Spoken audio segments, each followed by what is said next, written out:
কবি বিশ্বনাথ দাস চৌধুরীর লেখা কবিতা শালিক, কণ্ঠে বৈশালী। প্রতিদিনের মতো আজও এসেছে শালিক। সময় একই, সকাল ৬টা।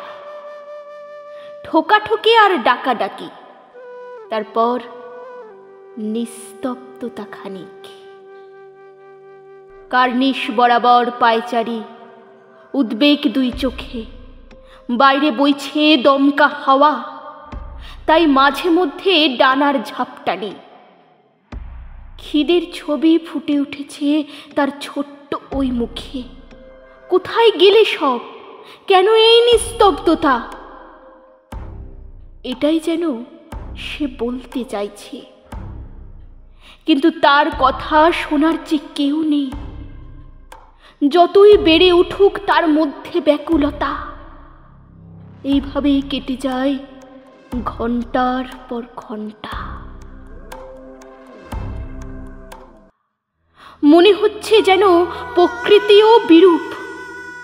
বাতাসও বন্ধ করল তার বহতা। ঘরে বাইরে এক অদ্ভুত বিষণ্ণতা। ভগ্ন হৃদয়ে উড়ে যায় পাখিটি, আর তার যে দেখা পাবে না কেউ। কিন্তু বাড়ির মালিক যে ছেড়েছে ইহলোক, কে আর তাকে বলল এই নির্দয় সত্যটি?